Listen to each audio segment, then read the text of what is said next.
नमस्कार। उत्तर प्रदेश की खबरों में आपका स्वागत है। मैं आश्विन दीक्षित और आप देख रहे हैं न्यूज इंडिया। वक्त हो चुका खबरों का, उससे पहले रुक करेंगे हेडलाइंस की ओर। राम मंदिर ध्वजारोहण समारोह के मुख्य अतिथि होंगे राष्ट्रपति द्रौपदी मुर्मू नवंबर में पहुंचेंगे अयोध्या। डीजीपी से पूजा पाल ने की शिकायत, सपा के निष्कासित हैं विधायक पूजा, सोशल मीडिया पर हो रही है अभद्र टिप्पणी की शिकायत। सपा प्रमुख अखिलेश ने बताई टैरिफ की मुश्किलें, बोले टैरिफ की वजह से यूपी का निर्यात होगा प्रभावित। वैष्णो देवी भूस्खलन में यूपी के 11 लोगों की मौत, सीएम योगी सरकार मृतकों को देगी 4-4 लाख रुपए की आर्थिक सहायता। काशी में फिर उफान पर गंगा, दूसरी बार चेतावनी बिंदु से 40 सेंटीमीटर ऊपर बह रही है गंगा नदी। माध्यमिक के राज्य अध्यापक व सीएम पुरस्कार की घोषणा, 5 सितंबर को सीएम योगी करेंगे सम्मानित। आप देख रहे हैं के न्यूज, खबरों का सारथी। खबरों की ओर रुख करते हैं। अमरोहा के डिडोली कोतवाली क्षेत्र के गांव जिवाई में 2 महिलाओं के बीच हुई विवाद का एक चौंकाने वाला वीडियो सोशल मीडिया पर सामने आया। दोपहर बुधवार को करीब 12 बजे वायरल हुए सीसीटीवी फुटेज में एक महिला को बाइक पर जा रही दूसरी महिला को खींचकर रोकते हुए उसके बाद दोनों के बीच मारपीट देखने को मिली। वीडियो वायरल होने के बाद पुलिस ने इस मामले को संज्ञान में लिया। डिडोली कोतवाल हरीश वर्धन सिंह ने बताया कि वीडियो में इस आधार पर मामले की जांच शुरू की गई है और आवश्यक कानूनी कार्रवाई की जा रही है। ये घटना क्यों हुई, इसका पता लगाया जा रहा है।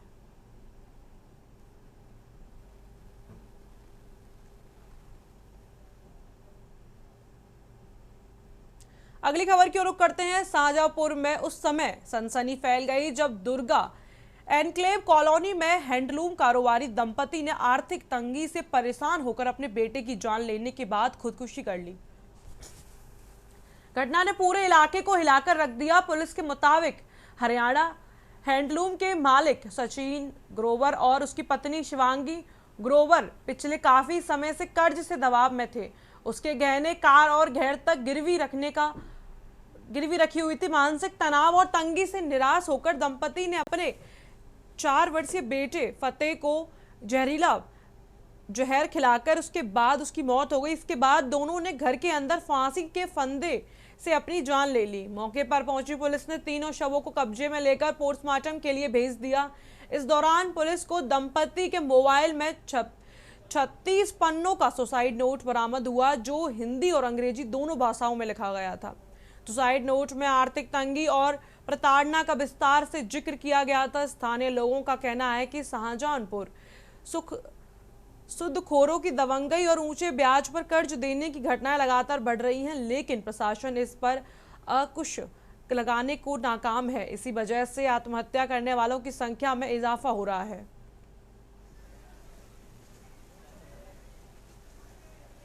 ये थाना रोजा में सूचना प्राप्त हुई कि रात्रि में किसी समय एक हस्बैंड और वाइफ ने सुसाइड कर लिया है फांसी लगा करके, और अपने 4 वर्षीय बच्चे को जहर दे दिया है। सुसाइड नोट प्राप्त हुआ है, जिसमें अभी तक की जो जानकारी मिली है, आर्थिक तंगी थी, मानसिक रूप से परेशान थे, इसलिए कृत्य किया गया है। पोस्टमार्टम कराया जा रहा है और विधिक कार्रवाई की जा रही है। जी, उसका मैंने सत्यापन करवाया था कल। उसमें जिसे ग्रामवासी द्वारा प्रधान द्वारा अवगत कराया गया कि 2009-10 में उसका निर्माण किया गया था शासन द्वारा पैसे के आने के बाद। उसमें वर्तमान में ग्रामीणों द्वारा उस पर अवैध कब्जा कर रखा है। उसकी खिड़की दरवाजे वगैरह सब तोड़ दिए गए हैं।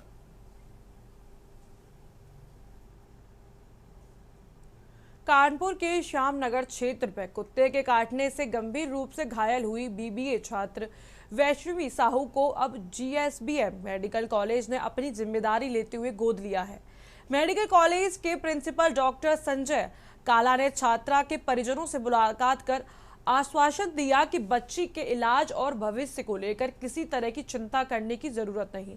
डॉक्टर संजय काला ने भावुक अंदाज में कहा कि जब वैष्णवी साहू वैष्णवी काला बन गई, उन्होंने भरोसा दिलाया कि छात्रा का इलाज उच्च स्तरीय चिकित्सा सुविधा और प्लास्टिक सर्जरी के साथ कराया जाएगा ताकि इस हादसे का उसके जीवन पर कोई असर न पड़े। वर्तमान में घायल छात्रा का उपचार हेलेट अस्पताल के इमरजेंसी मेडिसिन विभाग में जारी है। डॉक्टरों की एक विशेष टीम लगातार छात्रा के स्वास्थ्य की निगरानी कर रही है।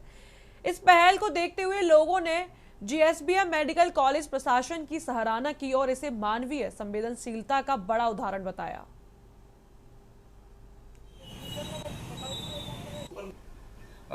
ये बच्ची है वैष्णवी को जीएसबीएम ने गोद लिया है और ये जब मेरे पास में ऑपरेशन थिएटर में 2 दिन पहले आए थे तो उस वक्त काफ़ी स्वेलिंग थी इनके घाव में और जो फ्लैप था इनका यानी कि जो मांस का टुकड़ा था वो उसका एक हिस्सा काला पड़ गया था यानी नेक्रोस कर गया था।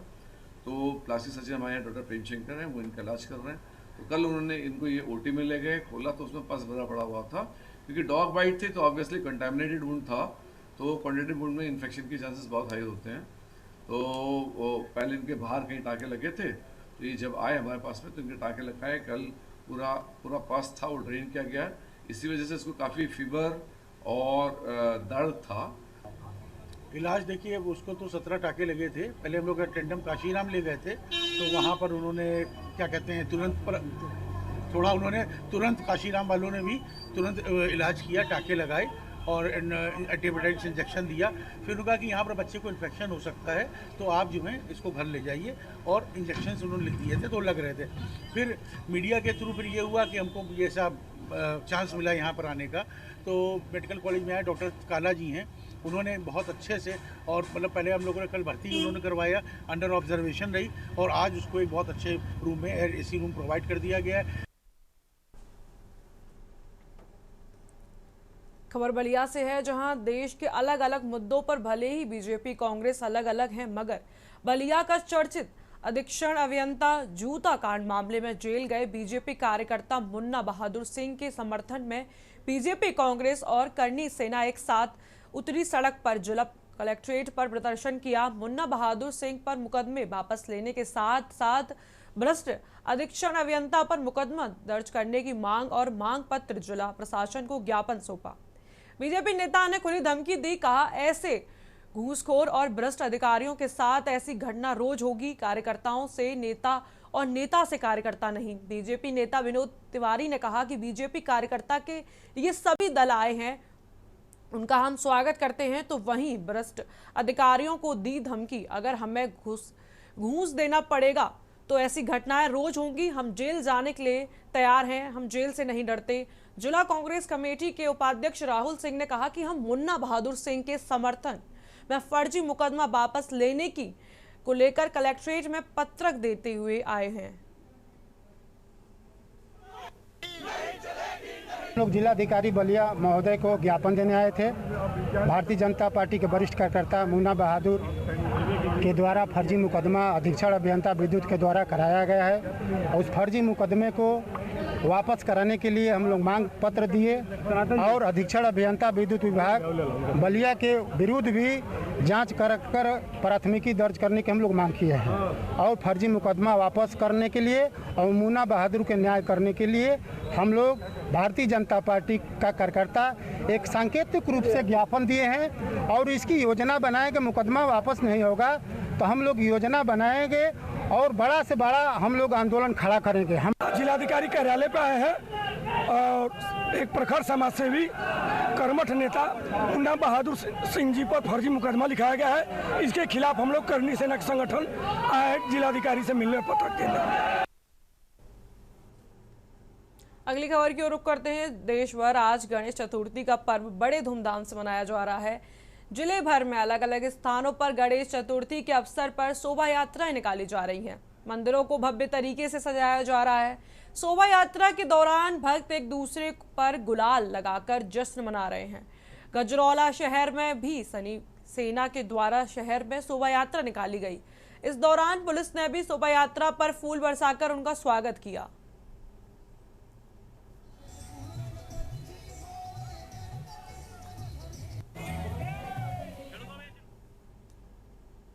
अगली खबर की ओर रुख करते हैं। कानपुर के चौबेपुर में एक महिला के साथ मारपीट करने का वीडियो सोशल मीडिया पर वायरल हुआ। वीडियो में साफ तौर पर दिखा जा सकता है कि एक महिला और उसके 3 साथियों को कुछ लोग हाथ बांधकर डंडे से पीट रहे हैं। दरअसल घटना मंगलवार देर रात चौबेपुर थाना क्षेत्र के तमसाहा गांव के पास अंडरपास की है, जहां एक महिला और उसके 3 साथियों को गांव के ही लोग चोर समझकर पीट रहे हैं। पुलिस के हवाले कर दिया। घटना का वीडियो सोशल मीडिया पर वायरल हुआ, जिसके बाद पुलिस ने वीडियो को संज्ञान में लेकर जानकारी की और पता चला कि महिला मानसिक रूप से।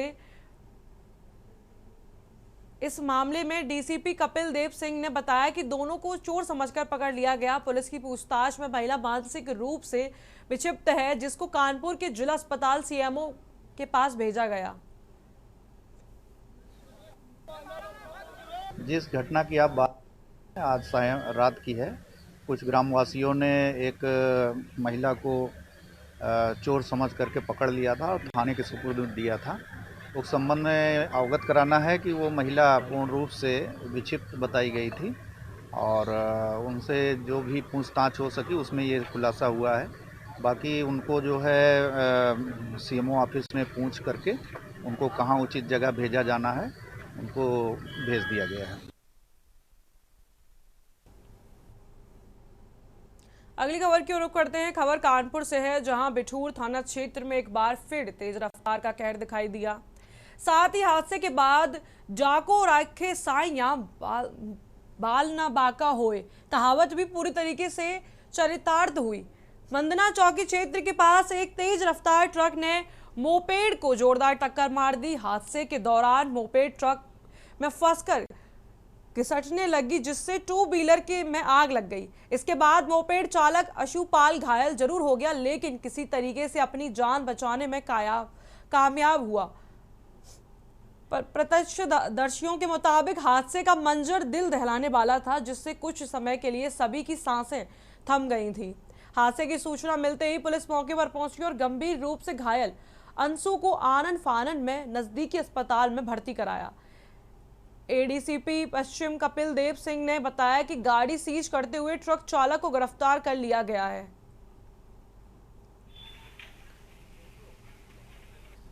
आज रात की घटना है। जीटी रोड जो हमारी है मंधना के पास एक बाइक से अंशुपाल नाम का दूधिया है जो रात्रि में निकला था और एक ट्रक भी था। ट्रक पीछे से उस बाइक में टक्कर मारा। जो बाइक सवार है अंशुपाल वो काफ़ी दूर छिटक करके गिरा था और ट्रक में ही बाइक फंस गई थी, तो काफ़ी दूर घर्षण से उसमें चिंगारियां पैदा हुई और कथित रूप से उसमें आग लग गई थी। इसके बाद मौके पर पुलिस पहुंची थी और जो बाइक सवार है उनको हालांकि प्राथमिक इलाज के बाद उनको अस्पताल से जाने दिया गया है।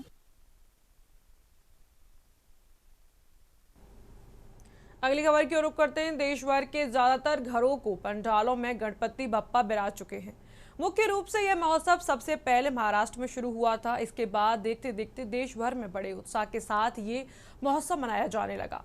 कानपुर में गणेश चतुर्थी पर कानपुर के घंटाघर स्थित सबसे प्राचीन मंदिर सिद्धि विनायक में गणेश प्रतिमा का स्थापना की। बड़ी दूर दूर से लोग प्रदर्शन करने के लिए और दर्शन करने के लिए आ रहे हैं। वहीं गणेश मंदिर के संयोजक ने बताया कि आज हम लोगों ने गणेश जी की स्थापना की है और 11 दिन तक यहां पर अलग अलग तरह के प्रोग्राम और भक्तों के लिए प्रसाद का वितरण किया जाएगा। वहीं सिद्धि विनायक मंदिर लगभग 100 वर्ष पुराना मंदिर है।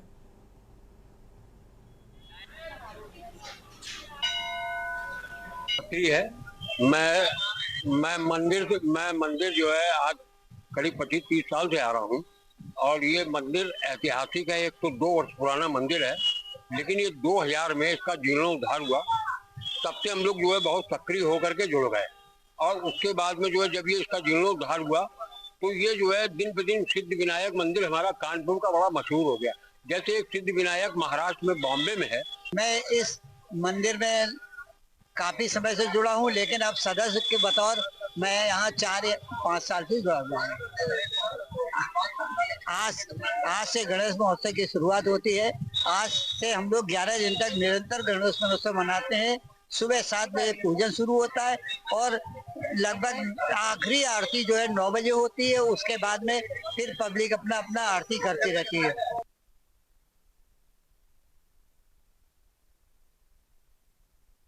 आज से गणेश महोत्सव की शुरुआत हो चुकी है। वहीं अगर बात करी जाए उत्तर प्रदेश की, तो उत्तर प्रदेश में भी गणेश महोत्सव 10 दिन बड़े धूमधाम से मनाया जाता है। आज मैं हूँ कानपुर के घंटाघर सिद्धिविनायक मंदिर में। हमारे साथ मंदिर के सेवक है। आइए जानते हैं कि इस मंदिर में गणेश महोत्सव किस हिसाब से मनाया जाता है, कितने वर्षों ये पुराना मंदिर है। आज गणेश महोत्सव की शुरुआत हो चुकी है, सिद्धिविनायक मंदिर है, बड़ी धूमधाम। बता दें कि शुरुआत से हमारा नाम है दिनेश गुप्ता और हमारी गणेश जी के दरबार के नीचे ही हमारी प्रसाद की दुकान है।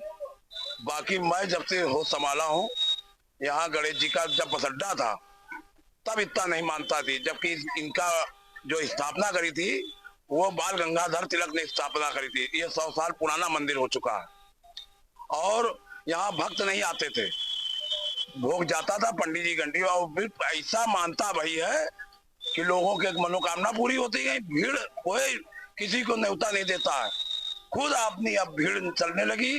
और आज ये पोजीशन है, पहले हम लोग एक एक बोरी का आटे का भंडारा करते थे और लोगों के पास जाते थे। आज ये आलम है कि लोग आ रहे हैं कि भैया हमारा भी रख दीजिए। आज से गणेश महोत्सव की शुरुआत हो चुकी है इस पंडाल में और गणेश मंदिर में। किस तरीके से महोत्सव मनाया?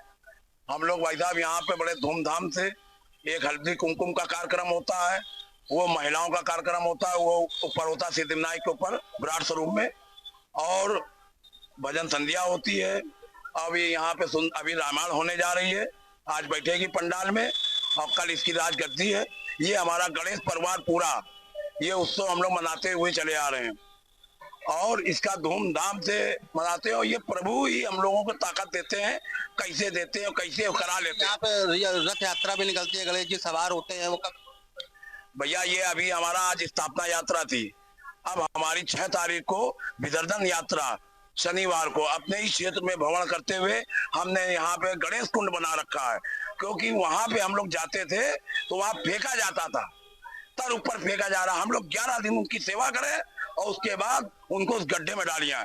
तो हम प्रशासन ने कहा भाई वहां नहीं तो फिर आप कहीं नहीं डाल सकते हैं। तो हम लोगों ने, गणेश जी ने हम लोगों को बुद्धि दी, यहाँ गणेश कुंड बन गया है।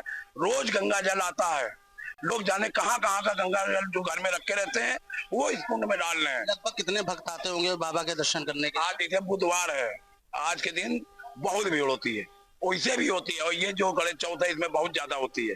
अब ये बुधवार और पड़ेगा, उसमें और भीड़ होगी। और भंडारा यहाँ रोज चलता है, प्रभु ही कराते हैं और जिनके मनोकामना पूरी होती है वही आते हैं। 10 दिन बाद विसर्जन होता है यहाँ पे? हाँ, यहाँ पे हम लोग परिक्रमा करके और फिर यहाँ ही गणेश कुंड बना हुआ है हमारा तोता पार्क में, और उसी में विसर्जन करते हैं। उसमें हम लोगों ने अंदर बोरिंग करा रखी है कि जल जो है गणेश जी का स्नान किया हुआ वो सीधा धरती में जावे, अंततः किसी के पैर में ना पड़े। तो अभी हम लोगों ने इसमें बोरिंग करा रखी है। तरीके से आपने देखा कि मंदिर के जो सेवक थे उन्होंने बताया कि ये कम से कम ये मंदिर सिद्धिविनायक 100 साल पुराना है और बड़ी ही धूमधाम से गणेश विसर्जन यहाँ पर होता है, भजन संध्या होता है, आरती होती है। बड़े दूर दराज से लोग बाबा के दर्शन करने के लिए आते हैं। कानपुर से के न्यूज से मोहित पांडे, कानपुर। अगली खबर की ओर रुख करते हैं। कानपुर नगर निगम के बकायादारों पर टैक्स वसूलने के लिए शिकंजा कसना शुरू कर दिया। इस बार टैक्स वसूली में नगर निगम का लक्ष्य 1100 करोड़ की वसूली करना है। इसके लिए नगर आयुक्त सुधीर कुमार ने नगर निगम व जल निगम के सभी अधिकारियों को सख्त निर्देश दिए हैं कि पिछले 3 से 4 महीनों में इस लक्ष्य के कार्य को पूरा करना है। नगर आयुक्त सुधीर कुमार ने कहा कि कानपुर नगर निगम ने पिछले वर्ष 722 करोड़ की वसूली की थी। इस वर्ष 1100 करोड़ का लक्ष्य निर्धारित किया है। साथ ही नगर निगम ने शहर को 1 लाख प्रॉपर्टी के चिन्हित किया गया है जिसके ऊपर सबसे अधिक टैक्स बकाया है। सबसे पहले उससे टैक्स वसूला जाएगा। साथ ही डीआईजी सर्वे कराकर सभी को टैक्स नोटिस भेजा जाएगा। कानपुर नगर निगम का लगातार यही ध्यान है कि जो हमारी अपनी आय है उसको कैसे बढ़ाएं ताकि हम विकास कार्यों में तेज़ी लेके आ सकें। पिछले वर्ष में हमने 722 करोड़ की वसूली की थी, जो कि अपने आप में 2023 के मुकाबले 50% का इंक्रीमेंट था। इस साल के लिए हमने 1100 करोड़ रुपए का लक्ष्य लिया है। इसमें जलकल भी शामिल है, नगर निगम भी शामिल है, टैक्स और नॉन टैक्स दोनों का मिलाकर है। तो अभी हमने आज इसकी समीक्षा की थी। इसमें जोनल के साथ साथ सभी हमारे टीएस भी थे, आरआईज भी थे। सबको हमने यही लक्ष्य दिया है कि अगले 3-4 माह में हमें 3-4 बातों पर फोकस करना है। जो हमारी ऐसी प्रॉपर्टीज़ हैं जो हमारी नेट से छूटी हुई हैं। अगली खबर की ओर रुख करते हैं। रायबरेली जिले में समाज कल्याण विभाग पर भ्रष्टाचार के गंभीर आरोप के बाद प्रशासन ने जांच की प्रक्रिया शुरू कर दी। आरोप है कि विभाग के अधिकारी और कर्मचारी ने मनमाने तरीके से टेंडर व चहेती फार्म को लाभ पहुंचाया। इसके अलावा एटीएस विद्यालय में फर्जी बिल और वाउचर लगाकर भुगतान करने का भी आरोप सामने आया। जिलाधिकारी के निर्देश पर मुख्य विकास अधिकारी ने सदस्य जांच कमेटी गठित की है, जिसमें जिला विकास अधिकारी और जिला अल्पसंख्यक कल्याण अधिकारी शामिल हैं। ये अधिकारी पूरे मामले की जांच करेंगे। हालांकि सीडीओ ने स्पष्ट किया है कि शिकायतकर्ता ने अभी तक कोई ठोस साक्ष्य प्रस्तुत नहीं किया। उन्हें साक्ष्य उपलब्ध कराने के लिए कहा गया है ताकि जांच को आगे बढ़ाया जा सके।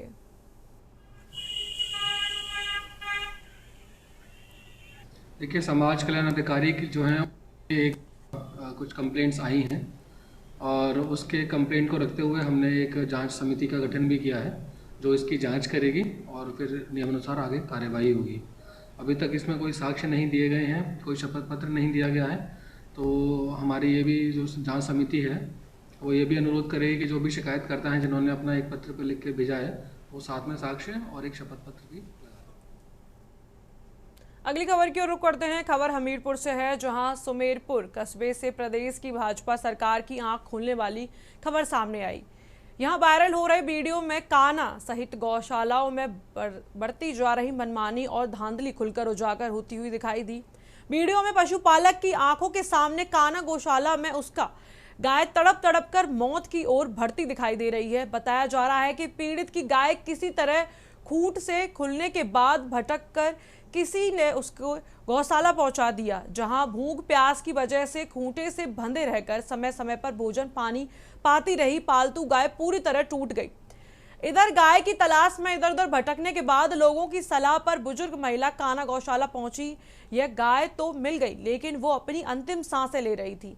गाय की दुर्दशा देख बुजुर्ग गोपालक का यही कोई बस भले नहीं चला, लेकिन उसकी आंखों से गाय अविरल अश्रुधारा फूटने लगी। वह रोकर फूट फूट कर रोती रही। गोपालन के प्रतीक भगवान श्री कृष्ण के नाम से संचालित की जाने वाली काना गौशाला की ऐसी व्यवस्थाओं को कोसती रही। महिलाओं के मुताबिक बहुत छोटी बच्चिया के तौर पर उसने सामने तड़प रही गाय का पाला था, लेकिन दुर्भाग्यवश नजर नहीं बनाई, इसीलिए भटकने के बाद गौशाला पहुंच गई।